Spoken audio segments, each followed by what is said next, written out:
Hi, I'm Jennifer and this is Kate, and welcome back to our Catholic kitchen. So for our cooking today, we are going to be trying some Middle Eastern cuisine. We have a couple of different recipes, one of which comes from this cookbook, Around the Table with the Catholic Foodie by Jeff Young. We also have a really fun dessert that we're trying, perfect for the Feast of St. Mark on April 25th. So we have a whole meal planned for you today, so let's go ahead and get started. So we have 3 recipes for you today. We are making chicken shish kebabs and also crispy roasted potatoes to go with that. And for dessert, we have cherry turnovers, a really easy recipe. So we're going to start first with the kebabs because they need a while to marinate. And while there is a great kebab recipe in this book, it is not the one we're going to be using. Okay, so we have to do a little explaining here. This recipe indeed looks fantastic, super delicious.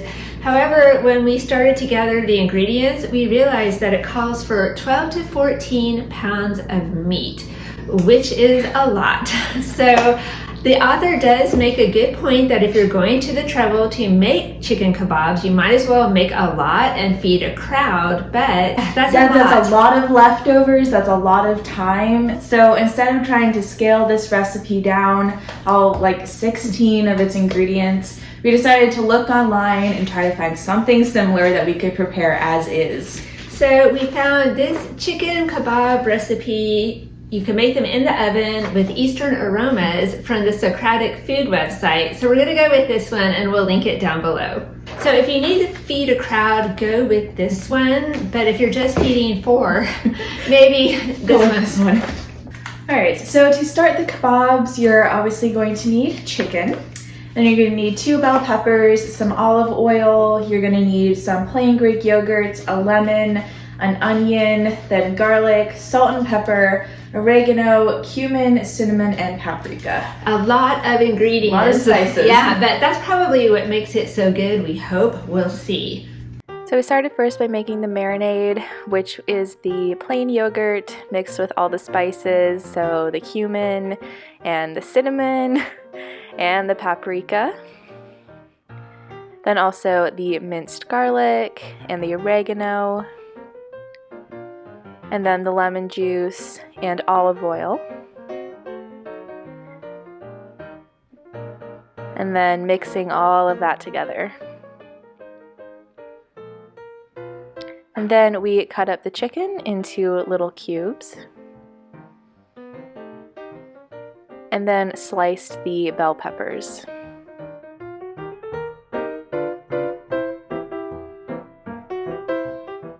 And then also slice the red onion to get those little slices that are just perfect to stick on the kebabs. And then we assembled everything.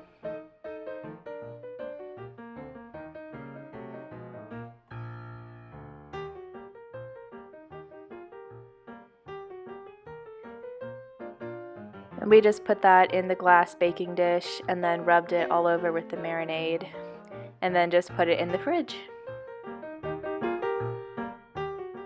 Alright, so here are the kebabs now. We prepared this last night, so they could have a full marinade time.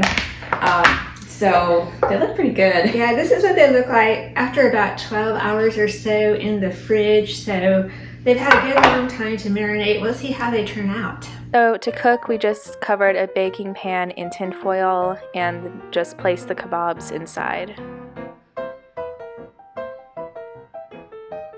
And they didn't need a whole lot of cook time actually, and this is what it looks like when they're done. Okay, we are on to the crispy roasted potato recipe, and I have to admit that when I first saw this recipe, I was immediately sold because I love potatoes and this looks so good. It does. And as a bonus, the author says that he is not a big fan of frying, so he's perfected an alternative that still gives great results. And we are not big fans of frying either. We don't fry anything, so this is a big win for us. Maybe someday we'll get an air fryer, I don't know. But in the meantime, thank you to Jeff Young for including this recipe in his book. We're just hoping that it turns out to be as good as the picture looks.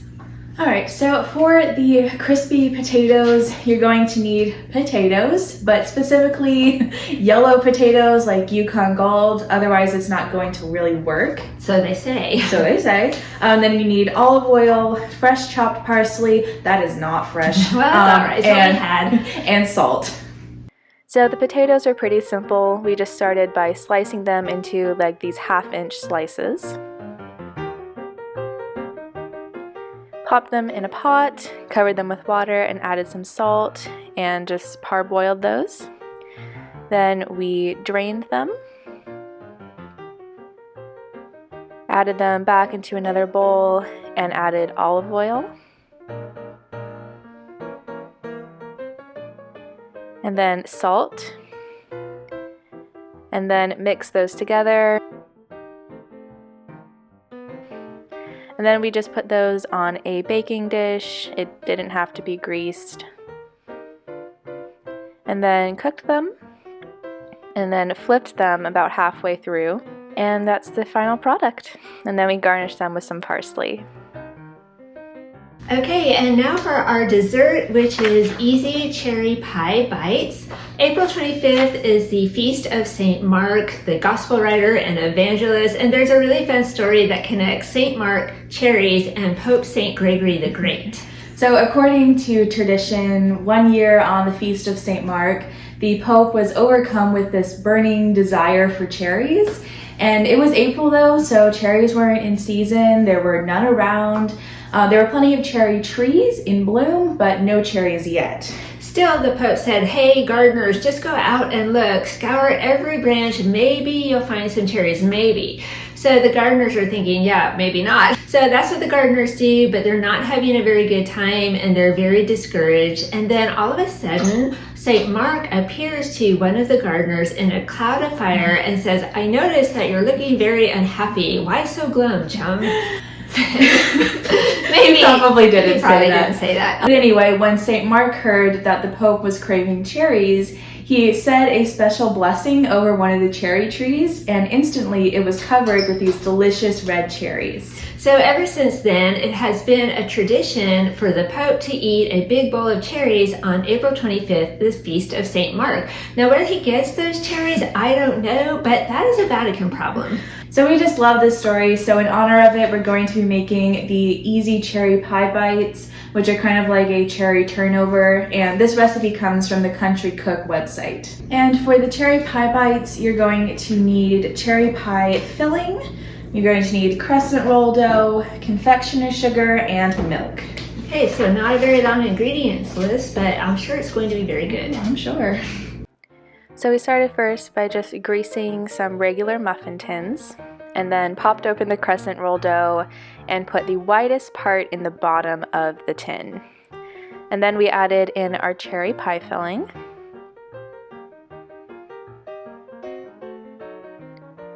And then sort of closed it up, like folding all the corners together. And then we just put those in the oven. And here is our favorite helper. And he brought his assistant with him today.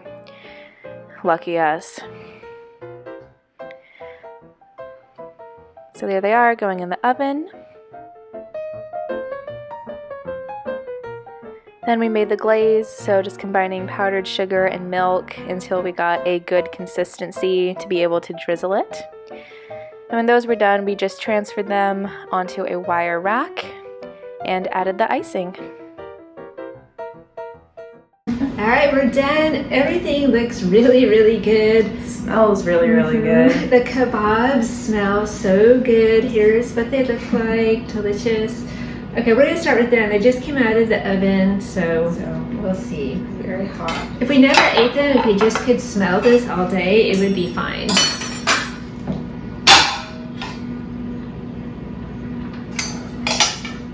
Yeah, pretty good. It's a good marinade. We add a little bit of salt on top, and that has totally made it even better. So this is definitely very good. It was pretty easy to mix everything up.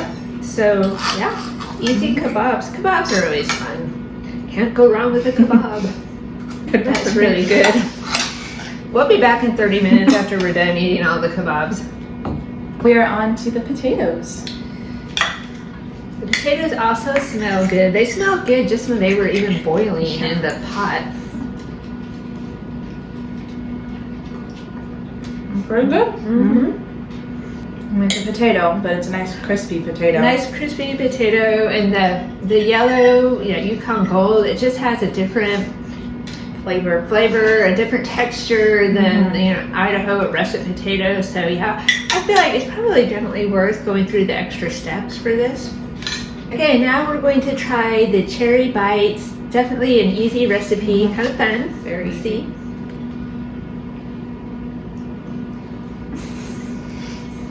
Alright, good. Super quick and easy dessert. I like the red and white. I think I might use this in my class for Pentecost, like birthday party of the church, red and white. So easy to make, hardly took any time. All right, so we definitely had 3 winners here this month, but let's talk about each recipe. The cherry pie bites, great. Yes. They taste great, very easy. Simple. It would be great to do with kids. Definitely. However, the kebabs also very good.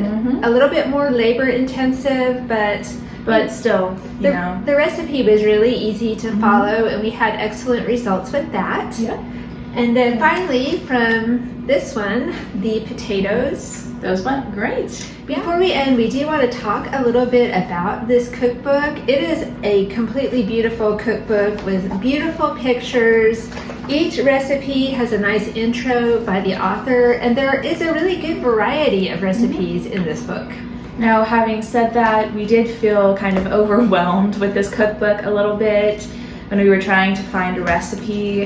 There's some pretty specific stuff in here, like you were hoping to try the pita bread recipe, but you need like a baking steel or something for the best results, and we don't own a baking steel, and they're $50. Yeah, don't use a cookie sheet. So that was kind of disappointing. We didn't know that going in, so we thought, oh, we've got to find a different recipe, but that's okay. That's how it goes sometimes. Also, the book calls for different spices that we don't generally have in the kitchen, like sumac and za'atar. We're not really set up as a Middle Eastern kitchen, so this one was definitely a little bit more of a challenge for us. But it still did work out though. There is a good selection of recipes that you can just make with ingredients that you're gonna have in your kitchen. And it's also great if you're vegetarian. There's tons of meatless options in here. Yeah, also good for Lent. However, we just got out of Lent, so we really weren't looking for meatless recipes to try. So that's why we were a little bit bummed about the kebab recipe, but in the end it all worked out. And if you have any interest in checking this one out, definitely go for it, because probably a lot of the recipes in here are just as good or even better than the potato recipe. All right, so that was our Catholic cooking for April. Yeah, if you have ever made pita bread just with a regular cookie sheet and not using a baking steel or a pizza stand, just let us know how it turned out. We might go back and try our luck and just see what happens. We're curious. Anyway, we hope you enjoyed today's video. Thank you so much for watching, and we'll see you next time. Bye.